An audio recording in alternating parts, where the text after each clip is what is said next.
சற்றே சிந்தனை செய். பாகம் 4. முன்னுரை. மனிதன் எப்படி சிந்திக்கிறானோ அவன் அப்படியே இருப்பான். நம் தேவன் சகலவித படைப்புகளிலும் மனிதனுக்கு சிந்திக்கும் திறனையும், அதனை வைத்து வார்த்தைகளை பிரிப்பிக்கவும், வார்த்தைகள் செயலாக மாறவும், தொடர்ந்து அதே பாணியில் செயல்பட்டால் அது பழக்கமாக மாறவும் நமக்கு அதிகாரம் கொடுத்துள்ளார். நாம் இந்த உலகத்தில் பிரயாணிகள். நாம் நிலையில்லா அழியும் இந்த உலகத்தில் அழியும் தேகத்துடன் அழியா நித்திய நாட்டுக்கு செல்ல முன்குறிக்கப்பட்டு வேதத்தால் வழிநடத்தப்படுகிறோம். அவ்வண்ணமாக செயல்படாவிட்டால் நம் சிந்தனை நம்மை விசாலமான பாதையில் வழிநடத்தி கற்பனை பாதை மார்க்கத்தை விட்டு விலகி நிரந்தர அழிவுக்கு செல்லக்கூடும். அவ்விசுவாசிகள் உலகிற்கு உரியவைகளை சிந்தித்து வாழ்ந்து அவர்கள் நித்திய அழிவுக்கு செல்வது. ஏற்கனவே 3 பகுதிகளை நாம் சற்றே சிந்தனை செய் படைப்புகளை மேண்டல் ஆஃப் எலைஜா சென்னை என்ற யூடியூபில் வெளியிட்டுள்ளோம். 4வது படைப்பினை நீங்கள் நேரம் எடுத்து கேளுங்கள். அது உங்களுடைய ஆன்மீக ஆழங்களுக்குள்ளாக எடுத்துச் செல்லும். தொடர்ந்து கவனமாக கேளுங்கள். தேவனுக்கென்று ஜொலிப்பீர்கள். அநேக விசுவாசிகள் ஆன்மீக ஓட்டத்தில் ஆரம்பத்தில் தேவனுடைய ஆலோசனையின்றி தங்களாக முடிவுகளை எடுத்துக்கொண்டு தேவ வழிநடத்திலிருந்து பிரச்சனையில் சிக்கிக்கொள்கின்றனர். தேவன் எலியாவை பார்த்து, நீ போய் கேரித் ஆற்றின் அருகே இரு, பின்னர் கேரித் ஆறு வற்றினவுடனே அவனை சாரிபாத் விதவைக்கு கூறி அங்கே போஷித்தார். பின்னர் அவனை கர்மேல் பர்வதத்துக்கு எடுத்துச் சென்று வானத்திலிருந்து அக்கினியை கொண்டு வந்தான். இதன் மூலம் இயேசுவேலின் தீர்க்கதரிசிகளை கொண்டு இஸ்ரவேலர் கர்த்தரே தெய்வம் என்று கூறி மனம் திருந்த செய்தான். தேவன் யோசேப்பை இஸ்ரவேல் அடைக்க அனுமதி அளித்தாலும் அவன் அனைத்து குடும்பத்தையும் பஞ்சத்தில் காக்க செய்து தேவ ஜனங்கள் பலுகி பெருக உதவினான். தேவன் என்ன செய்ய நினைக்கிறாரோ அதாக நீ இருக்கும் பொழுது அது உனக்கு ஆசீர்வாதமாக இருக்கும். நீ ஒரு அடிமையாக பிறந்திருக்கலாம், ஆனால் அடிமைத்தனத்தினுடைய மனநிலையுடன் வாழ இயலாது. ஏனெனில் நீ நிரந்தரமாக அடிமைத்தனத்தில் இருப்பது தேவனுடைய சித்தம் அல்ல. தேவன் உன்னை வாளாக அல்ல தலையாக விரும்புகிறார். தேவன் உன்னை வெற்றிக்காக படைத்துள்ளார். தேவன் உன்னை வியாதியஸ்தனாக அல்ல சுகதேயாய் படைத்திருக்கிறார். தேவன் உன் மேய்ப்பராக இருந்தால் உன் தேவையை அவர் அனுதினமும் சந்திப்பார். நீ நினைக்கிறவர்கள் உன் வார்த்தையாக மாறும், வார்த்தைகள் செய்கையாக மாறும், செய்கை உன் பழக்க மாறும். இவள் அனைத்தும் உன்னுடைய லக்கினை நிர்ணயம் பண்ணும். பிசாசு ஒரு பொய்யன், அவன் பொய்க்கு பிதா. சாத்தான் பொய்யனை உண்மை போல சொல்லுவான். ஒரு கடிகாரம் ஓடவில்லை என்றாலும் 2 முறை சரியான நேரத்தை காண்பிக்கும். 3 மணி நேரம் தாமதமாக ஓடினால் நீ கண்டுபிடிப்பாய். 10 நிமிடம் தாமதமாக ஓடினால் அதன்படி நீ புறப்பட்டால் ஒருவேளை ஒரு விமானத்தை ரயிலினை விட்டுவிடக்கூடும். தேவன் எல்லாவற்றையும் அதன் காலத்தில் நேர்த்தியாக செய்வார். தேவ நேரத்தை கடைபிடிக்காவிட்டால் உன் சுய நீதி நிமித்தம் உன் நன்மைகளை இழக்கக்கூடும். உன்னை விட்டால் தேவனுக்கு வேறு வழி இல்லை என்று மட்டும் நினைக்காதே. அநேக விசுவாசிகள் இயேசு யார் என்று அறிய விரும்புகிறார்கள். ஒருவேளை சவுலை தமஸ்குவின் பாதத்தில் சந்தித்ததை போல ஒருவேளை தேவன் அவளை சந்தித்தால் அவர்கள் வாழ்வு தலைக்கீழாக மாறும். இவர்கள் சுற்றி இருக்கும் பாரமான காரியங்களை தள்ளிவிட வேண்டும். அது தேவனுடன் நடக்க உதவி செய்யும். அந்தபடி ஜெபமும் உபவாசமும் தேவனை நெருங்கி வர செய்யும். அவருடன் தொடர்பு கொள்ள கிருபைகளை அளிக்கும். கடைசியாக ஏசாயா முக்கிய முடிவுகளை எடுக்க ஆலயம் செல்லும் போது தேவனை தரிசித்தான். தேவதூதன் பலிபீடத்திலிருந்து தழலால் அவன் உதடுகளை தொட்ட பொழுது அவன் உதடுகளை பரிசுத்தப்படுத்தி, யார் என் காரியமாக போவான் என்று கேட்ட பொழுது அவன் நான் போகிறேன் என்று கூறி வல்லமையுள்ள தீர்க்கதரிசியாக மாறினான். யோசேப்பு போர்த்திபாருடைய வீட்டில் இருந்தபொழுது கர்த்தருடைய கரம் யோசேப்புடன் இருந்தபடியினால் தன் எஜமான் இல்லத்தின் ஆசீர்வதித்தார். ஆனால் அவனுடைய மனைவி பொய் குற்றச்சாட்டினால் அவனை சிறையில் அடைக்கப்பட்டார். சொப்பனங்கள் தரிசனங்கள் நிறைவேற ஒரு குறிப்பிட்ட காலங்கள் உள்ளது. தேவன் எந்த விதத்தில் திட்டமிட்டு வழிநடத்துவார் என்று நாம் அறிய முடியாது. எனவே உன் திட்டங்களின்படி தேவன் செயல்பட நீ விரும்பாதே. இந்த உலகத்திலே ஒருவேளை நீ பிரபலமாக இருக்கலாம், ஆனால் பரலோகத்திலே நீ அறியப்படாமல் போகலாம். ஆனால் நீ நரகத்திலே பிரபலமாக கூட இருக்கலாம். உன்னுடைய உள்ளத்திற்கு உயர்ந்தவர்களை நீ நேசித்தால் உன் உள்ளத்திற்கு நெருங்கினவர்களை அவருக்கு ஏற்றதாக மாற்றி பதிலளிப்பார். தீர்க்க தரிசனங்கள் உண்மையில் உரைக்கப்பட்டால் அது நிறைவேற உன்னுடைய நடைகளை ஒழுங்குபடுத்த வேண்டும். உலகில் 3 வகையான விசுவாசிகள் உண்டு. ஒன்று, சொகுசு வாழ்க்கையை விரும்புவார்கள். அவர்களுக்கு எந்த தேவையும் இல்லை, எனவே எந்த ஆன்மீக முயற்சியிலும் ஈடுபட மாட்டார்கள். 2வதாக, அநேக ஆழமான சத்தியங்களை அவர்களுக்கு தெரியும், ஆனால் அதனை நடைமுறைப்படுத்த முடியாது. பலவிதமான சிக்கலில் சிக்கியிருப்பார்கள், எனவே எதனையும் செயல்படுத்த மாட்டார்கள். 3வது, குறை சொல்லும் ஆவிய உடையவர்கள். முறுமிருக்கிறவர்கள். இவள் தேவனுடைய கிரியைகளை மறுதலிப்படுவார்கள். பாடுகளை சேர்க்கும் மனநிலையை நாம் வளர்க்க வேண்டும். முதிர்ச்சியான மனநிலையை அடைந்து அமர்ந்து இருக்க வேண்டும். அவர் உன்னை அழைத்தவர் உன்னை உருவாக்கட்டும். உன்னுடைய அழைப்பை பெற்றுக்கொள். நீ திராணிக்கு மேலாக உன்னிடம் எதுவும் எதிர்பார்க்க மாட்டார். தேவனோடு தனிமையில் காத்திரு. அவர் இறுதி வரை உன்னை நடத்துவார். ஆதி நாட்களிலே சபை ஆராதனைகளிலே நேரில் பங்கு கொள்வர்களுக்கு தான் ஆசீர்வாதம் கிடைக்கும். இன்றைக்கு சமூக வலைதளம் மூலம் இதனை காணவும் பயனிடவும் இலும். ஆனால் ஆவிக்குரிய சபைகளில் நேரி சென்று அவருடைய பிரசனத்தில் ஆராய்ப்பது மிகுந்த பணியுள்ளதாக இருக்கும். விசேடமாக தீர்க்க தரிசனம், விடுதலை இவர்களை நேரில் சேர்தான் செயல்படுத்த முடியும். தேவனை கனப்படுத்த வேண்டிய இடத்தில் கனப்படுத்துவது நல்லது. தாவீது மோசையினால் கொடுக்கப்பட்ட கட்டளையை மீறி ஆசரிப்பு கூடாரத்தை மாட்டு வண்டியில் வைத்து கொண்டு சென்ற போது மரணம் வந்தது. பின்பு பரிசுத்த ஆசிரியர் மூலம் அதை கொண்டு சென்றான். இந்த நாட்களில் அநேகர் வேதத்தை மதியாமல் செல்போன் மூலம் வேதத்தை வாசிக்கின்றார்கள். தாவீது அநேக 1000 நாட்களை பார்க்கலாம் உன் பிரசனத்தில் செல்லும் ஒரே நாள் நல்லது என்றான். தேவன் மனதுக்கு ஏற்றவனானான். தேவன் ஒரு விசுவாசினுடைய அழைப்பின்படி சில சதா தாளந்துகளை கொடுக்கிறார். இதனை ஒரு அற்பமாக எண்ணிவிட முடியாது. தாவீது வனாந்திரத்திலே சுரமண்டலத்தை வாசித்தான். இது அவன் அரண்மனையிலே சவுலுக்கு வாசிக்க உயர்த்தது. தாவீது இடையனாக ஒரு கான்கல்லில் குடித்தல்லாமல் அடிக்க பழகி கொண்டான். இது கோலியாத்தினை முறியடிக்க உதவுகிறது. யோசேப்புக்கு சொப்பனங்களை வியாக்கியானம் செய்யும் வரங்கள் இருந்தது. பார்வோனுடைய சொப்பனத்தை விடை கூறிய பொழுது பிரதானியாக ஏத்தில் உயர்த்தப்பட்டான். எல்லா நல்ல ஈவுகளும் தேவனுடைய கருத்திலிருந்து வருகிறது. தேவனை நினைக்கும் மன்னவனை செயல்படுத்த மாட்டார். தேவன் மனமருந்து செயல்படுதல் உனக்கு மிகுந்த ஆசீர்வாதம். தேவன் உனக்கு ஒரு சில விசுவாசிகளுக்கு பாரம் சோர்ப்புகளை அனுப்புகிறார். இவர்களை நாம் அறிந்து செயல்பட வேண்டும். இல்லாவிட்டால் இவர்கள் மற்றொரு விசுவாசிக்கு அனுப்பி வைக்கப்படுவார்கள். உற்சாகம் இல்லாமல் உன் ஆசீர்வாதங்களை இழக்கச் செய்யும் என்பதை அறிந்து கொள். ஏசா தன்னுடைய சிரேஷ்டபுத்திர பாகத்தை அற்பமாக எண்ணினான். இதனை கண்ணீருடன் தேடியும் கிடைக்காமல் வருந்தினான். சிம்சோன் தேவன் ஒரு நியாயாதிபதியாக தேர்ந்தெடுத்தால் அவன் ஒரு பெண்ணின் மடியிலே படுத்து தன் மகாபலம் எங்கு உள்ளது என்று கூறி அழைப்பு எழுந்தான். நெகேமியா தன்னுடைய வார்த்தை நண்பர்களுக்கு அல்ல ராஜாவுக்கு கூறி கட்டுமானங்களை பெற்று எருசலேமில் இடிந்த அலங்கங்களை கட்டினான். உன்னுடைய அழைப்பின்படி எது முக்கியம் என்று அறிந்து அதன்படி செயல்பட வேண்டும். ஒரு விசுவாசி காலையிலே எழுந்தவுடன் அந்த நாள் தனக்கு ஈவாக கொடுக்கப்பட்ட நாளாக எண்ணி தேவனுக்கும் மற்றவர்களுக்கும் ஆசீர்வாதமாக வாழ எண்ண வேண்டும். இந்த பாணியில் நீ செயல்படவில்லை என்றால் நீ பெருமை உள்ளவனாக கருதப்படுவாய். உன் சொந்த ஞானத்தினால் நீ வாழ முற்படுகிறாய் என்று இதன் பொருள். இப்படி செய்தால் பிரச்சனையில் சிக்க வாய்ப்புள்ளது.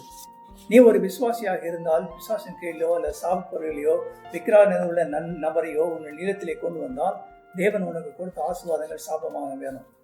விசேடமாக குடிக்கும் போதை வஸ்துக்களை அடிமையானவர்கள் விரைவில் உள்ள முழு குடும்பத்தையும் இருளினால் நிறைப்பார்கள். இந்த சூழ்நிலையில் அவனுக்கு ஒரு அரணாக மாறுவான். நாளாவட்டத்தில் பிசாசின் ஆளுகையை உன் குடும்பத்தை விட்டு நீக்குவதை இயலாத சூழ்நிலையும் அழிவும் உண்டாகும்.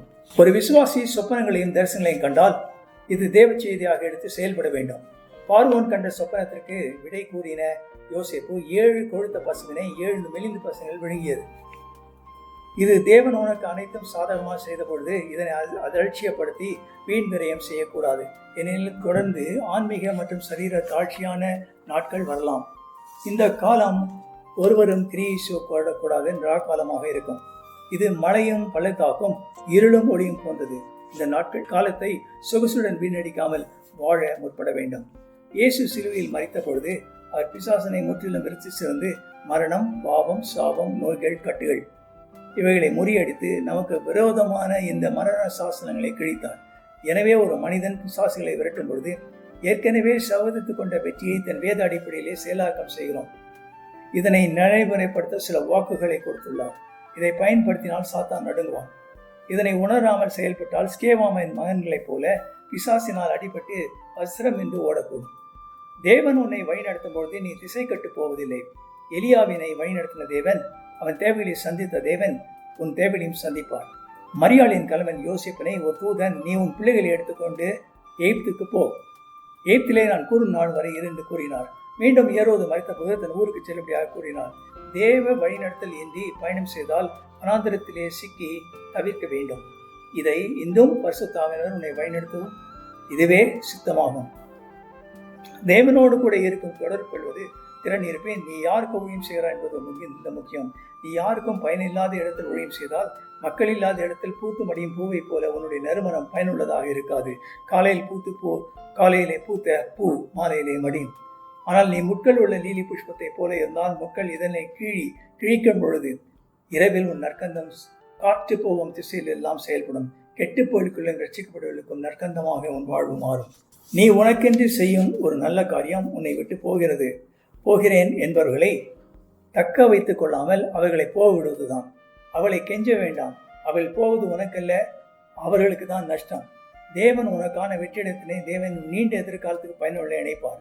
நீ செய்ய வேண்டியது அவர்கள் தேவனால் அனுமதிக்கப்பட்ட ஒரு பாதையில் இலக்கினை நோக்கி தொடர்கிறாயா என்பதுதான். இதை ஆராய்ந்து அறி. தேவனுடைய ஞானம் பெற்றவர்கள், தேவ கடன் உடனுள்ளவர்கள் தேவனுக்கு பெரிய காரியங்களை செய்தார்கள்.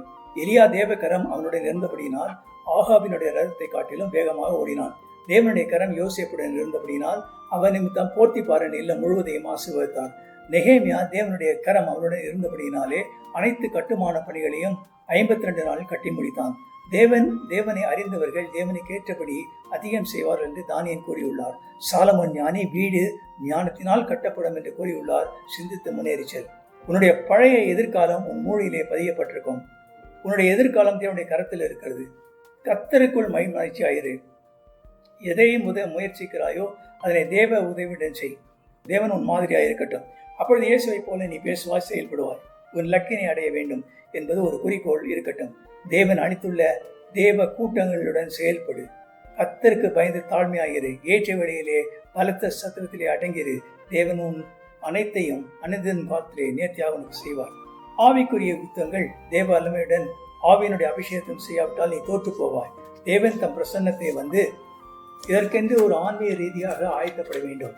ஒவ்வொரு நாளும் நீ தேவனால் காக்கப்பட வேண்டும். இதற்கு தேவனுடைய ஆவிக்குரிய ரீதியாக வழிநடத்தி உன்னை அனுமதிக்க வேண்டும். நீ உன் வலது கரத்தை தூக்கினால் அது உன்னுடைய பலனை குறிக்கும். என் பலன் ஒன்றுமில்லை, உமது வலது கரத்தால் என்னை பிடித்துக் கொள்ளும் என்று சொல்லப்படுவதாக பொருட்படும். 2 கரங்களை துதிக்க உயர்த்தும் பொழுது நான் சரணடைய என்றும் துதிக்கிறேன் என்றும் பொருள். இத்தகைய மனநிலை நீ பயிற்சித்தால் வெற்றி உன்னுடையதாக இருக்கும். நீ வாழ்வில் செய்யும் காரியங்களுக்கும் உன் ஆன்மீகத்துக்கும் சம்பந்தமில்லை. நீ செய்யும் 90% காரியங்கள் மாயைக்கு அடுத்தவை. அநேக தேவையற்ற சுமைகளை நீ சுமைக்கிறாய். இது ஆன்மீக ஓட்டத்தை தடை செய்யும். நீ ஆன்மீக ரீதியாக எது முக்கியம் என்று கணக்கிட்டு அவைகளை செய்ய முற்பட்டால் உன் ஆன்மீக வாழ்க்கையிலே தேக்கம் வராது. ஓட்டத்தை ஜெயமுடன் முடிப்பாய். அப்பொழுது ஜீவக்கிரீடம் பெற்றுக்கொள்வாய். முடிவுரை. மனிதன் எப்படி சிந்திக்கிறானோ அப்படியே இருப்பான். நீ யார் என்பது வெளிப்புறமாக காணப்படுவதல்ல, உள்ளான மனிதன் சிந்தனையும் அதனை செயலாக்கம் செய்வதும். அநேகருடைய வாழ்வில் சமாதானம் என்று வாழ்கின்றனர். காரணம் ஆன்மீக ரீதியாக செயல்படாமையே. சரியாக சிந்தனை செய்யாவிட்டால் சரியான முடிவுகளை நிரந்தர நித்தியத்துக்கு ஏற்றதுமாக எடுக்க முடியவில்லை. நம் வாழ்வு நிரந்தரமற்றது. இந்த நாளும் உன் வாழ்வில் கடைசி நாளாக இருக்கலாம். நீ சோர்வுக்கு இடம் கொடுத்தால் உன் சிந்தனைக்கு சிந்திக்கும் வாரத்தையே சாத்தான் மாற்றி உன் வாழ்க்கையை சூன்யமாக்குவான். பவுல் சொன்னான், கிறிஸ்துவில் உள்ள சிந்தையை உங்களில் இருக்க கடவுது. இதற்கு தேவன் உங்களுக்கு உதவி செய்யவே 4வது பகுதியாக பாகம் 4 வெளியிட்டுள்ளோம். தேவன் இதற்கு உங்களுக்கு உதவ ஜெபிக்கிறோம். ஆமென். Just thinking. Number 4. Introduction. As a man thinketh, so is he, says the word of God. Out of all the living creatures, God created man, and he is bestowed with the capacity to think and act. Your thought processing after thinking generates word, and words into action, and action as character. This world is temporal. We have a mortal flesh, and we have a short time to live, and then we perish. We are eternal beings and only live according to the biblical way of living. We will reach the land of God has built up for us. If you travel in a broader way of vanity, you will land in eternal damnation. We have already uploaded 3 parts of Just Thinking in our YouTube channel, Mantle of Elijah, Chennai. Take time to listen to part 4 as well. Then God will take you to the depths of spiritualism, and you will shine for the Lord and will do powerful ministry and win many souls for the Lord. Many believers, due to uncertain early stages, make move in the spiritual journey without any direction from God. Eventually, they land in big trouble. God told Elijah to go to Cherith and be there till further guideline. From there he went to Zarephath, and from there he went to Mount Carmel, got fire from the heaven, and God vindicated that he was with him, and also slaughtered the prophets of Baal. God took Joseph to prison to redeem his own family. They become God's own people. Only to be what he really wants to be will be the best solution in your journey toward your destiny. For this, you need 100% trusting and obeying. You could have been born as a slave, but you can never become successful in the mind of a slave, because God never destined you to be a slave. God made you to be the head and not a tail. God wants you to be a winner and not a loser. God wants you to be healthy and not sick. If Jesus is your shepherd, many things will be all right. What you think will get processed as word and action, so think positively. Devil is a liar, master liar. Satan lies in such a way that is almost right. Your clock not running will show right time twice a day. If you check the clock runs, and if your clock runs 3 hours late, you will find it out. But if it is running 10 minutes late, and if you follow that time, you may miss a flight or a train. God does everything in His time. If you don't adhere to God's timings due to self-righteousness, God will not help you. Nobody is indispensable to Christ's kingdom. Many believers try to know who is God. For such people, one encounter with Jesus will turn everything upside down. Secondly, to do something positively, you have to shut down all the unwarranted luggage. This can block your easy walk with Jesus. Thirdly, prayer and fastings will move you closer to Him and increase the level of communication with Him. Finally, like Isaiah, coal from the altar should be touch your lips. Then you will yield yourself completely, and you will begin to do what He wills to do in your life. When Joseph was in the house of Potiphar, God blessed his household and of his master. But his wife planned and landed him in jail. Every dream and vision, prophetic word, has a time and a season. But God will not say the exact pathway of getting to a blessing way. God's ways are mysterious. Don't try to project ultimately moves in your time. Wait for the promises. You can be extremely famous in the world, but you will not be unknown in the heaven, but well known in the hell. Remember, when you are interested in things close to His heart, what is close to you in prayer will be His priority in your prayers. Be careful, don't abort prophetic words in your life. There are 3 types of people in the spiritual world. One is comfort zone believers. They will not change because they do not need any help from the Lord. Second type is people with problem of learned helplessness. They know many things theoretically, but rough situations around them, they cannot implement all that they knew. Third ones are willfully resistant, are always judgmental, complaining, and play no role in kingdom development. You need to endure affliction, sustain maturity, and stay quiet. Let the King that called you prepare you. Receive your assignment. God will not force you to do anything beyond your means. Try to spend more time alone with God. He will lead you till the end. In olden days, services conducted in the church will be useful for people in the service. But today, many social media platforms are there. Millions of people around the globe get blessed. But your personal presence will help you to enjoy God's presence and receive miracles. In the days of David, some wanted to carry the Ark of Covenant in a bullock cart, and God punished. So David arranged holy men to carry. Modernism should not replace spiritual activity and cell phone for Bible. Always try to sit in the presence of the God like David. He became the man after his own God's own heart. God gives talents and ability gifts to believers. We have to utilize them in the reach your destiny and guided by the Lord. David played stringed instruments in wilderness that made him to reach the palace of Saul with a mission to play it. David also practiced sling throwing accurately, and this made him to kill Goliath and become Saul's son-in-law. Joseph had a gift of interpretation of the dream, and this made him as a prince in Egypt. Every good gift comes from his throne, and we should use it meticulously. God will not bless you as per your mental calculation. Most important gifts are the art gift is the art of knowing the mind of God. This will lead you to victory. When God sends you a destiny helper, you must wisely utilize them to repair your derailed status. If you ignore them, they will be sent to somebody more worthy. Lack of enthusiasm kills the blessing due to you. Esau showed less interest in the birthright and lost it forever. When Samson was sent to be the judge of Israel, lost his calling, broke the covenant in the lady's lap, and died as a blind man prematurely.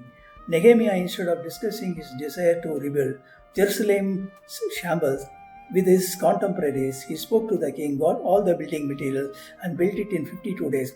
We have to prioritize our priority so that we can fulfill our calling in his time and plan. Any believer who gets up in the morning to thank God for the day and to seek his face spends the day with him and the welfare for others, God will bless you, and then he'll aid you to live according to his plan. If you don't do that, that means that you are proud, and that all that you tell to people that all that you do is you are achieving by your intelligence. Live one day at a time at his feet with his guidelines. If you are a believer, don't allow Satan to make inroads into your house, or any one of the members of the family who is depressed or addicted or get linked in the marital pathway. Soon Satan will take control of your house with darkness and convert all these situations as the strongholds. Later it will be difficult to expel, so you need special protection to your family through the blood of Jesus. When God speaks to you through the message, dreams and visions, one word, take it seriously if it is a warning and guidelines.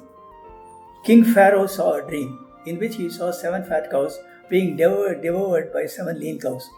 To us it means that there may be days of peace, health, wealth, and during this time God expects you to work for the Lord and the winning souls.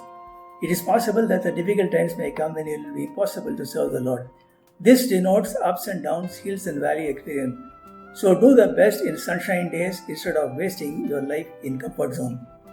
When Jesus died on the cross, he was through the blood won over Satan and all the devices like death, poverty, sickness and bondages. So when a servant of God prays for healing or deliverance, he doesn't fight, but he acquires victory from the finished work of Jesus over Satan on the cross of Calvary with his blood. But certain protocols are to be followed, like claiming the word of God, faith, etc.